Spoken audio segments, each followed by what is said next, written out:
Hello बच्चों, welcome to Sanjeev Giri classes 11। आप लोग का स्वागत है। आप लोग की डिमांड पे मैं आपके लिए लेक्चर लेके आ गया हूं। नया नया सब्जेक्ट है और परेशानी तो आएगी क्योंकि 2 महीने में ये 14 चैप्टर पढ़ लिए हैं। ऑलमोस्ट बच्चों के एग्जाम स्कूल में 14 चैप्टर आ रहे हैं, कुछ स्कूल में 10 चैप्टर भी आ रहे हैं, पर मैं एकदम कॉमनली हाई लेके चल रहा हूं। दिन पे 10 अच्छी बात है, वरना 14 चैप्टर आपके फर्स्ट टर्म में आ रहे हैं और बहुत जल्दी जल्दी आपने पढ़ा और आपके लिए एक नया सब्जेक्ट है, तो परेशानी होना तो बिल्कुल जायज है। और आपके कमेंट से भी मुझे पता चला, तो मैंने सोचा आपके लिए किस तरीके से टाइम मैनेज करें, किस तरीके से रिवीजन करें, उसकी एक वीडियो आपके लिए लेके आया हूं मैं। इन चीजों को आप फॉलो करना, डेफिनेटली आपको फायदा मिलेगा। देखो, सबसे पहली चीज आपको ध्यान रखनी है, आपका सिलेबस आप समझोगे कितना सिलेबस है बेटा। तो सिलेबस 14 चैप्टर है, इंट्रोडक्शन से लेकर ट्रायल बैलेंस तक। पहली बात कि आपको सिलेबस तो पता होना चाहिए, क्या क्या पढ़ना है आपको। बहुत बच्चों को तो सिलेबस ही नहीं पता, तो सिलेबस बताओ। दूसरी बात जो आपको ध्यान रखनी है बेटा, सबसे पहली चीज, डिटेल स्टडी प्लान बनाओ अपना। क्या क्या, तो सबसे पहला काम आपको करना, फंडामेंटल कॉन्सेप्ट अंडरस्टैंडिंग पे काम करना। मतलब बेटा ये क्या होता है, ये सबसे ज्यादा गलती बच्चे ये करते हैं। जनरल एंट्री याद है बच्चों को, लेकिन दिक्कत ये है कि उसके पीछे का कॉन्सेप्ट नहीं पता। अकाउंटिंग इक्वेशन आता है, पर उसमें कुछ अलग सा हल्का सा वर्ड चेंज कर दो, भूल जाते हैं, क्योंकि कॉन्सेप्ट नहीं पता। कॉन्सेप्ट पे काम नहीं करके सीधे प्रैक्टिस करे जा रहे हो, क्वेश्चन याद कर लिए। ये काम पहले कर रहे बच्चे, इससे पहले पहले ये करना है, फिर प्रैक्टिस की बात आती है। प्रैक्टिस तो सेकेंडरी है, आपके कॉन्सेप्ट क्लियर होंगे तो प्रैक्टिस हो ही जाएगी। तो यार को अपने कॉन्सेप्ट पे काम करना कि आपके कॉन्सेप्ट क्लियर हो, कि अगर हल्का फुल्का लैंग्वेज घुमाए तो आपके क्वेश्चन गलत ना हो। कुछ बच्चों को जैसे कुछ बच्चों को यही नहीं पता, आउटस्टैंडिंग एंट्री करनी है, वहां पे वो आउटस्टैंडिंग के कॉन्सेप्ट पे तो पता नहीं है, पर एडजस्ट कर देते, सही कराते हैं, वहां घटा दिया। हमने पढ़ा अकाउंटिंग में ऐसे घट जाता है, क्यों नहीं पता क्यों घटता है, तो वो क्यों कॉन्सेप्ट है।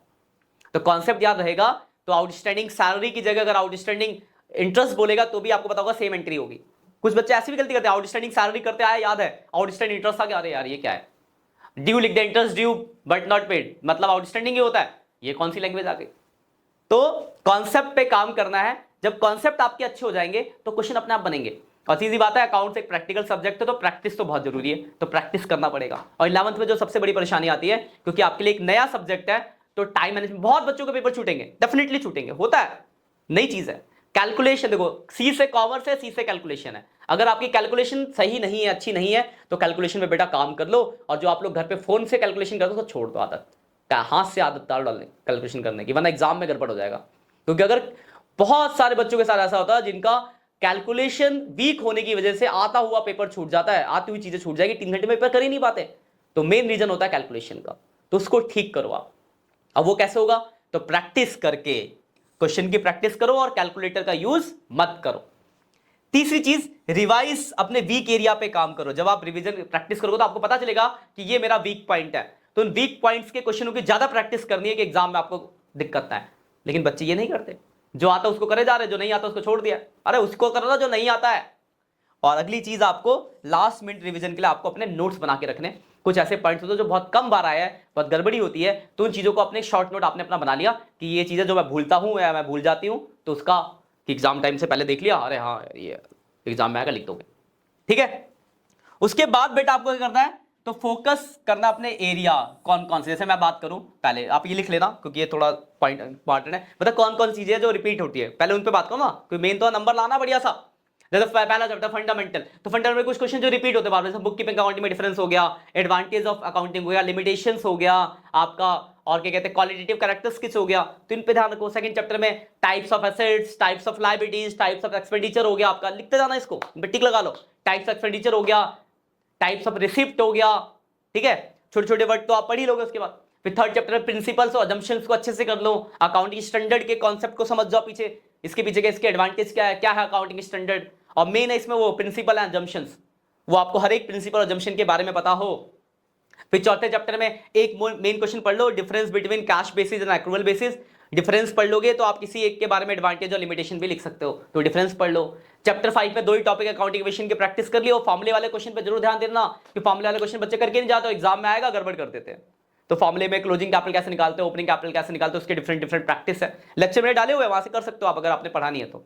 चैप्टर 6 में आपको क्या याद रखना है, तो एक टी शेप अकाउंट, किसी भी एसेट्स का कैसे बनता है, लायबिलिटीज का कैसे बनता है, कैपिटल का कैसे बनता है, वो कोई तीन ही का बनता है। उसके बाद रियल पर्सन नॉमिनल के बारे में जान लो आप, क्योंकि इसके बहुत कम चीज आई है। एसेट्स लायबिलिटीज कैपिटल तो आप शुरू से पढ़ता रहो, रियल पर्सन नॉमिनल नया है तो उसको ध्यान रखो किस कौन से रियल में क्या आता है, पर्सनल में क्या आता है, नॉमिनल में क्या आता है, उसका रिविजन करो।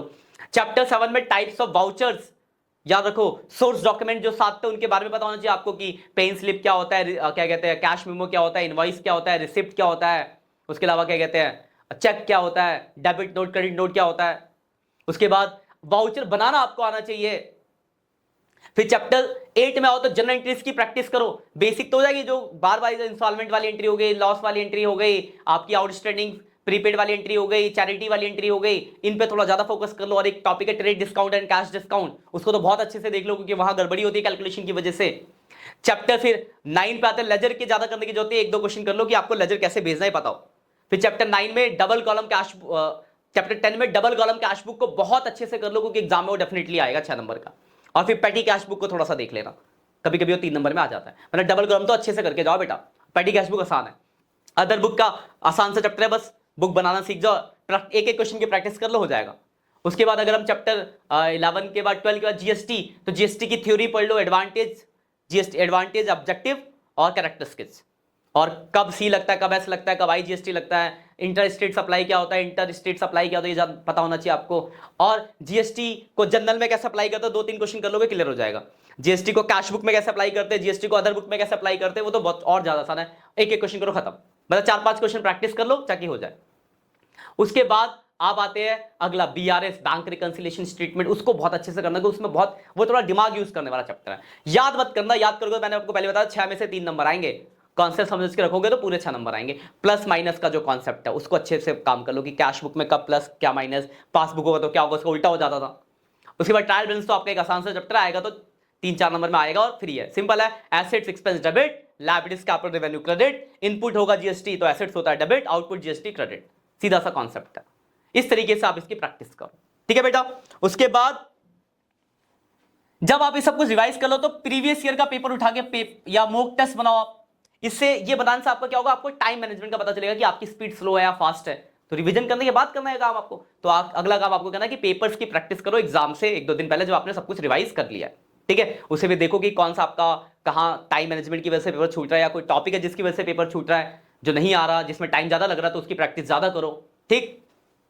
उसके बाद बेटा आपको टाइम, एग्जाम के टाइम पे टाइम एलोकेशन करना होगा आपको, जरूरी है कि हाँ जो आपको 3 घंटे का पेपर है, 15 मिनट पढ़ने को मिलेंगे, तो 15 मिनट में आप देख लोगे, टिक मार लो कि हाँ ये चीज आसान है, पहले मैं ये करूंगा, उसके बाद इनको करूंगा, इस मतलब अपने हिसाब से सिस्टम सेट कर लो कि किस तरीके से। अब वो आप जब ये प्रैक्टिस पेपर बनाओगे ना तो आपको खुद आइडिया लग जाएगा, क्योंकि पेपर पहली बार सीधे पेपर देने बैठोगे तो दिक्कत होगी, पहले आप प्रैक्टिस पेपर बना के रखोगे तो आपको एक आइडिया रहेगा कि हाँ भाई मेरा ये है, ये ऐसा ऐसा दिक्कत है, तो उसके हिसाब से आपको टाइम एलोकेशन करना पड़ेगा आपको, ठीक है बेटा।